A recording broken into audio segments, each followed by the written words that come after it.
जय गुरुदेव, जय माता जी, जय गायत्री माता। गुरुदेव और माता जी की सूक्ष्म उपस्थिति में उन्होंने पहले भी प्रथम सूत्र के में एक वाक्य कहा था, अभियोग का अनुशासन।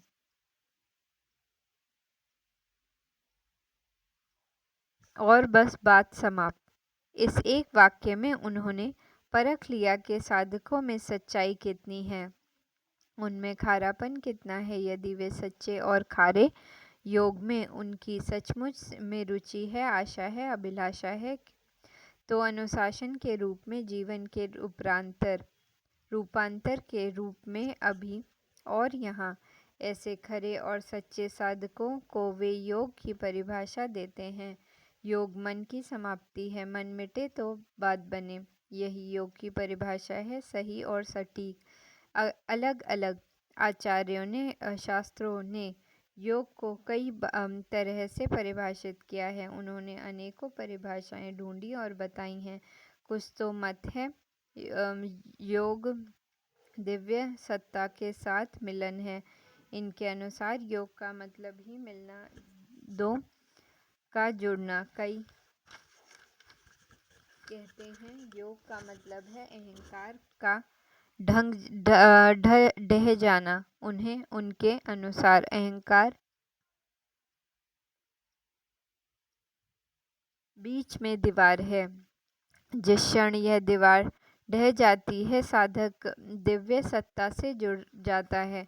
दरअसल यह जुड़ाव तो पहले से ही था, वह अहंकार के कारण भेद लगता रहा। ऐसे भी अनेकों व्याख्याएं हैं और परिभाषाएं हैं, जिसे श्रीमद् भागवत गीता में सत्यम योग उच्यते तथा योग कर्मसु कौशलम कहकर योग को परिभाषित किया गया है। लेकिन महर्षि पतंजलि इन सभी आचार्यों, शास्त्रकारों से कहीं ज़्यादा वैज्ञानिक हैं। वे पत्ते और टहनियाँ नहीं, सीधे जड़ पकड़ते हैं। गीता में बताई गई समता एवं कर्म कुशलता मिलेगी कैसे? दिव्य सत्ता से साधक के अस्तित्व का जुड़ाव होगा किस तरह? महर्षि पतंजलि की परिभाषा में इन सभी सवालों का सटीक जवाब है। वे कहते हैं, जब मन का अवसान हो जाएगा, जब मन मिट जाएगा, उसके अनुसार योग मन की दिशा में मिलने लगेगा। पतंजलि की इस तरह की बात को गुरुदेव एक नई वैज्ञानिक अनुभूति देते हैं। वे कहते हैं, सारा कुछ मन का जादू इंद्रजाल है। यह हटा कि समझो सारा भ्रम मिट गया। उनके अनुसार यह शब्द मन सब कुछ को अपने में समेट लेता है। अहंकार, इच्छाएं, कामनाएं, कल्पनाएं, आशाएं,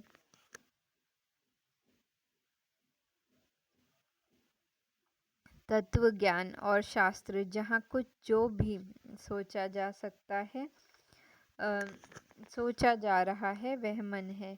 जो भी जाना गया है, जो भी जाना जा सकता है, जो भी जानने लायक समझा जाता है, वह सब का सब मन है। मन की समाप्ति का मतलब है जो जाना उसकी समाप्ति, जो जानना है उसकी समाप्ति। यह तो छलांग है ज्ञानातीत में। जब मन न रहा तो जो बचा वह ज्ञानातीत है। मन के इसी सत्य को गोस्वामी तुलसीदास जी महाराज ने अपनी रामायण में गाया है। गोचर जहाँ लगी मन जाई, सो सब माया जनेऊ भाई। अर्थात इंद्रियों की पहुँच, और जहाँ जहाँ तक मन जाता है भाई, तुम उस सब को माया जानना, मिथ्या समझना। महर्षि पतंजलि के अनुसार इसे माया को मिटाना है, मिथ्या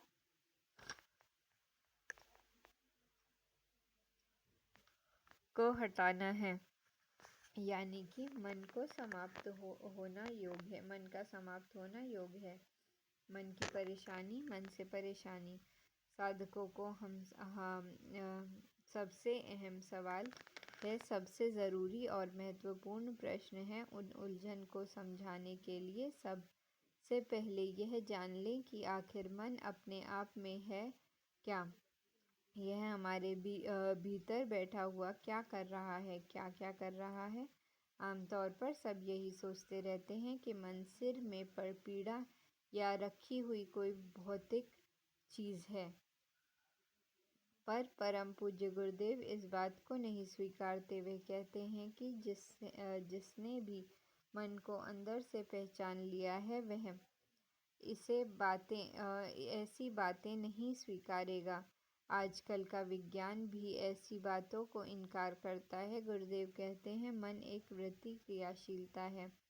अब जैसे कि कोई चलता हुआ आदमी बैठ जाए तो बैठने पर उसका चलना कहाँ भाग गया। तो बात इतनी सी है कि चलना कोई वस्तु या पदार्थ तो थी नहीं, वह तो एक क्रिया है। इसलिए कोई किसी के बैठने पर यह नहीं पूछा करता कि तुमने अपना चलना क्यों छुपा कर रख दिया। यदि कोई किसी से ऐसा पूछने लगे तो सामने वाला जोर से हंस पड़ेगा।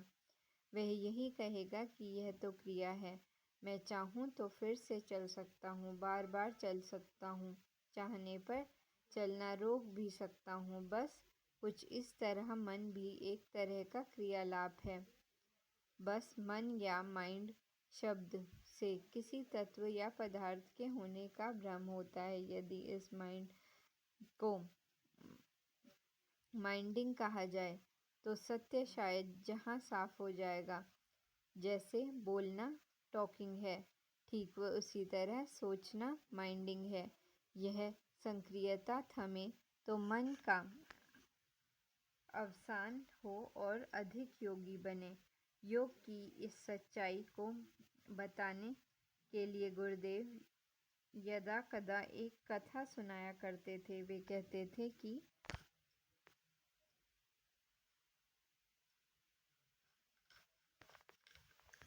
वाराणसी में रहने वाले महान संत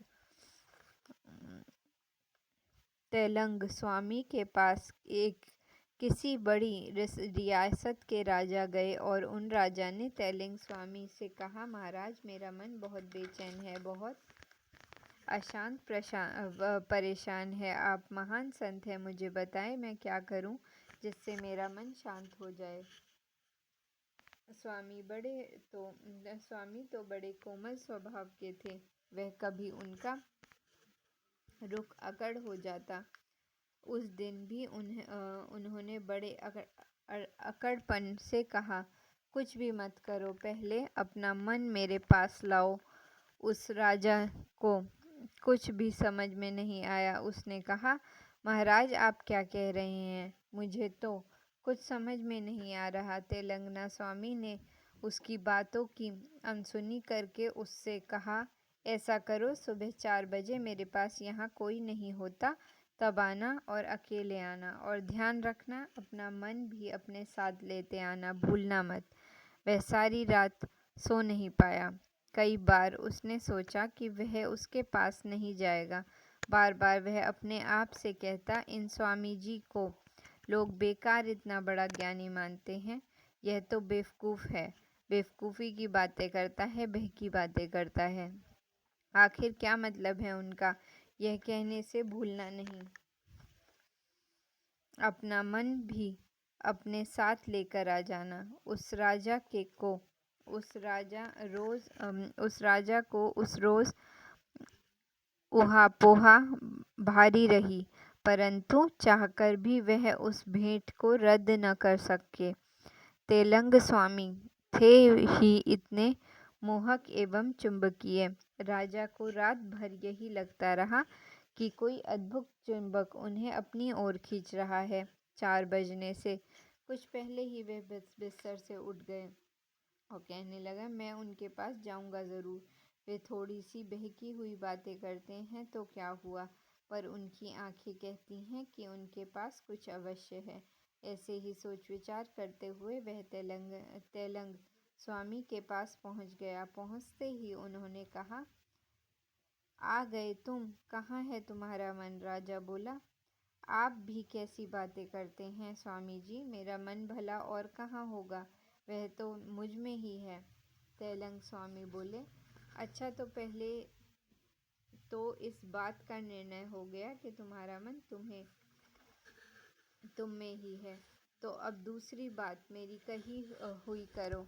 अब आंखें बंद करके खोजो जरा कि मन कहाँ है।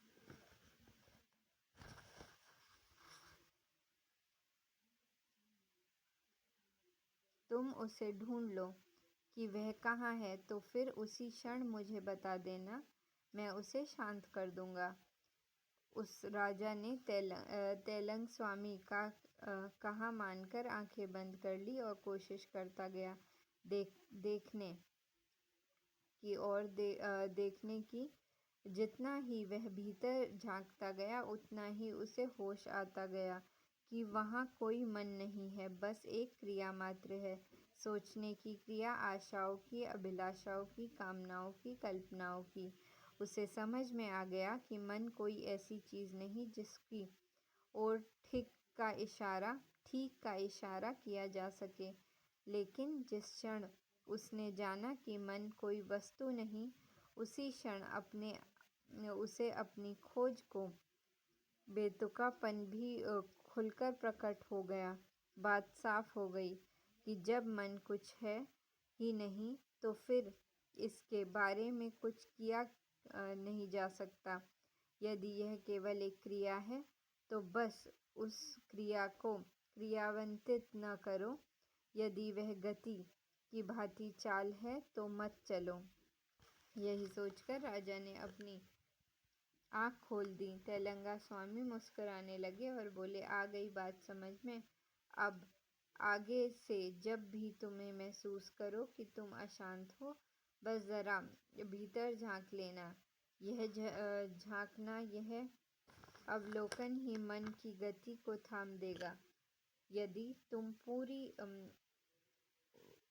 उत्कलता से झांको तो तुम्हारी सारी ऊर्जा एक दृष्टि बन जाती है। सामान्य क्रम से वही ऊर्जा गति और सोच विचार बनी रहती है। परम पूज्य गुरुदेव कहा करते थे, मनुष्य का अभ्यास उसकी आदतें अपनी समूची ऊर्जा का सोच विचार बनने में लगी रहती हैं। वह जन्मों जन्मों से, हो सकता है लाखों जन्मों से यही करता रहा है। उसकी यह इस सहयोग से लगातार ऊर्जा देने से मन की नदी आज बड़े ही वेगपूर्ण ढंग से प्रवाहित हो रही है। अपने अतीत से संवेग के कारण मन भारी वेग और आश्चर्यजनक जादुई सामर्थ्य के साथ बहा जा रहा है। जो योग साधना करना चाहते हैं, उन्हें यह बात भली इस प्रकार समझ लेनी है। योग साधना का अर्थ है अपने को इसमें अलग करना, मन की क्रिया से अपने जुड़ाव लगाव को खत्म करना। यदि मन के साथ, उसकी क्रियाशीलता के साथ अपनी आसक्ति समाप्त हो जाए, तो मन को ऊर्जा मिलना बंद हो जाती है। फिर तो मन बस थोड़ी देर बहेगा, ऊर्जा के बहाव से स्वयं ही थम जाएगा। जब पिछला संवेग चूक जाएगा, जब पिछली ऊर्जा समाप्त हो जाएगी, तब मन अपने आप ही रुक जाएगा। और जब मन रुक जाएगा, तब हम योग साधक से योगी होने की ओर कदम बढ़ाते हैं। तब फिर पतंजलि की परिभाषा, परम पूज्य गुरुदेव के द्वारा कराया गया बोध हमारी खुद की अपनी अनुभूति बन जाएगा। हम समझ जाएंगे कि मन की समाप्ति योग है। दैनिक जीवन में 24 मिनट से 30 मिनट का समय निकालकर इसकी अनुभूति पाई जा सकती है। नित्य समय एवं नित्य स्थान के अनुशासन को स्वीकार कर अपने आसन पर स्थिर होकर बैठें। स्वयं की गहराई में टिकें। पहले ही क्षण मन के वेगपूर्ण प्रवाह की भारी लहरों की अनुभूति होगी। इस प्रवाह